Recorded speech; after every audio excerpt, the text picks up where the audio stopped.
On vacation, I received a photo of a bloodied, naked woman. My husband's secretary claimed it was my freeloading mother who got what she deserved. But when I zoomed in, my heart stopped. The woman she nearly beat to death was my husband's own mother. And the man who vowed to honor her? He called it a lesson and asked me to sign it away. I was on vacation with my mother in Miami when my husband's secretary suddenly sent me a photo, a woman stripped of her clothes, covered in blood, along with a smug voice message. Margaret Simmons, is everyone from your hick town this desperate to freeload? Mr. Farley just bought this villa, and you send your mother, that old hag, to mooch off his property? As Mr. Farley's secretary, it's my duty to protect his assets from people like her. This is what happens when your mother breaks into his villa uninvited. I froze. Then I looked up at the woman sitting across from me. My mother was right there, perfectly fine. I zoomed in on the photo. My stomach dropped. That wasn't my mother. That was my mother-in-law. I called Lorraine Swanson immediately.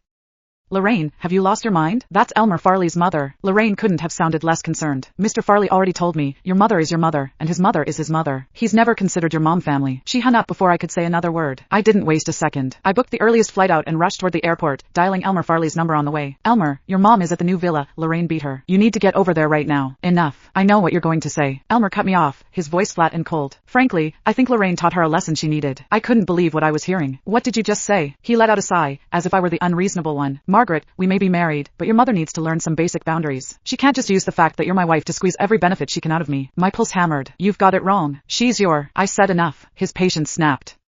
So what if she's my mother-in-law? I'm under no obligation to tolerate her greed. Today she waltzes into my villa to sleep for free. Tomorrow she'll show up at my office demanding cash. Lorraine did her a favor. Maybe now she'll think twice. Consider it a wake-up call. Every word landed like a blade of ice against my chest. My mother was a country woman, yes, but she was the most generous, selfless person I'd ever known. She had never taken a single thing from anyone, least of all from Elmer. Everything she'd ever done for him was pure giving, never asking. When Elmer was scraping together funds to launch his startup, my mother handed over her entire life savings without a moment's hesitation. When she learned about his chronic stomach problems, she made nourishing soups and herbal remedies no matter how busy she was, shipping them hundreds of miles to the city. And this was the woman Elmer called greedy. A woman who had treated him like her own son, reduced in his mouth to a shameless freeloader who deserved to be beaten. Something inside me went cold.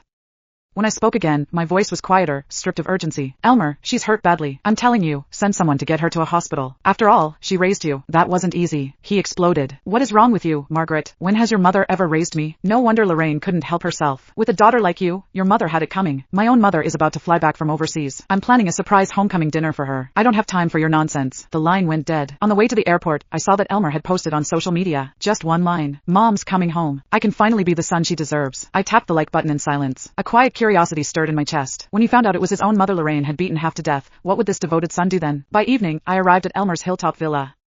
The villa's courtyard was overflowing with flowers and balloons, and a grand golden arch stood at the center, emblazoned with bold lettering. Welcome home, dear mother. Beneath the arch, every friend and relative of the Farley family had gathered. When they saw me arrive, a strange, complicated expression crossed each of their faces. I stepped into the courtyard, and froze. There, in the corner, lay a body draped in a white sheet. Every muscle in my body locked up. Before I could speak, Lorraine stepped forward, putting on a pitiful expression as she addressed me. Margaret, I only meant to teach your mother a small lesson. How was I supposed to know she couldn't take it? She just had a heart attack and died on the spot. She blinked at me with wide, innocent eyes. You don't blame me, do you? So my mother-in-law had been killed by Lorraine? My heart hammered against my ribs. I opened my mouth to speak, but Elmer was already at Lorraine's side, pulling her into his arms, his voice soft and soothing. Lorraine, this isn't your fault. You were only looking out for me. If anyone's to blame, it's her mother, short-lived and always stirring up trouble. The fact that you haven't asked Margaret for emotional damages is already more than generous. Then he turned to me, his expression darkening as he looked down his nose at me with undisguised contempt. Margaret, look at what your mother did. Dying in my house, not only did she scare Lorraine, she ruined the homecoming banquet I arranged specifically for my mother. Watching him stand there, so self-righteous, so utterly convinced of his own moral superiority, I almost laughed. I couldn't help it. I pointed at the body and said, dead serious. Elmer, I suggest you take a good look at who actually died. His brow furrowed. It's your mother, isn't it? Why would I bother looking? I'd rather not dirty my eyes. His sister, Vanessa Farley, chimed in with a sneer. My brother bought this villa specifically to welcome our mother home, a gift for her. She hasn't even moved in yet, and your mother came crawling over to freeload. How disgusting is that? If you ask me, she deserved to die.